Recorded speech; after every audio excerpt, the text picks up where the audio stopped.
नमस्कार. आज आपण कानगाव येथील अंगणवाडी या ठिकाणी आहोत. जिल्हा परिषद शाळेजवळील ही अंगणवाडी आहे आणि या ठिकाणी हे विद्यार्थी आहेत. एकदम शांतता, नम्रता, लीनता हे सर्व गुण जे असतात हे लहान मुलांमध्ये पाहावयास मिळतात आणि हे आज दृश्य आपण या ठिकाणी पाहत आहोत. एकदम शिस्तबद्ध विद्यार्थी हे आहेत.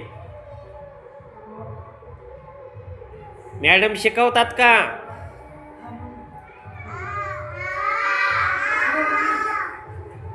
काय शिकवतात? एक जणाने सांगा.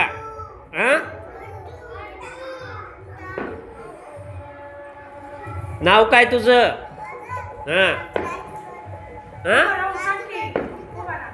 सांग. घाबरायचं नाही. काय काय शिकवतात मॅडम तुला?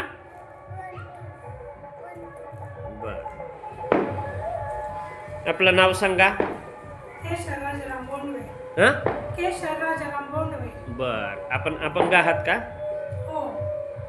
किती वर्षापासून अंगणवाडी सेविका आहात आपण? 25.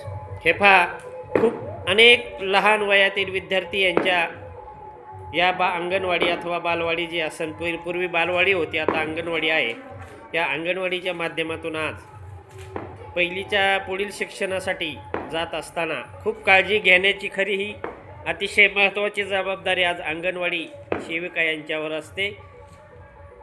आज आपल्याला घरातील एक मुलगा अथवा मुलगी सांभाळणं मुश्किल होत असताना मात्र आज एवढे 30-35 मुलं हे सांभाळणं खूप मुश्किल असतं. खूप मोठी जबाबदारी असते आणि त्या अपंग असूनसुद्धा आज 25 वर्षे ही सेवा करत आहेत.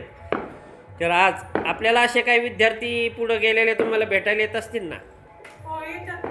की मी आज एक जुनी आठवण म्हणून विचारतो की काही विद्यार्थी आज 25 वर्ष आपण सेवा करता म्हटल्यानंतर काही 18-20 वर्ष झालेले विद्यार्थीसुद्धा येत असतील. मॅडम, आम्ही आज या कॉलेजला आहोत अथवा एखाद्या कंपनीत लागलो आहोत, भेटायला येतात ना? खूप छान प्रतिक्रिया दिली. धन्यवाद.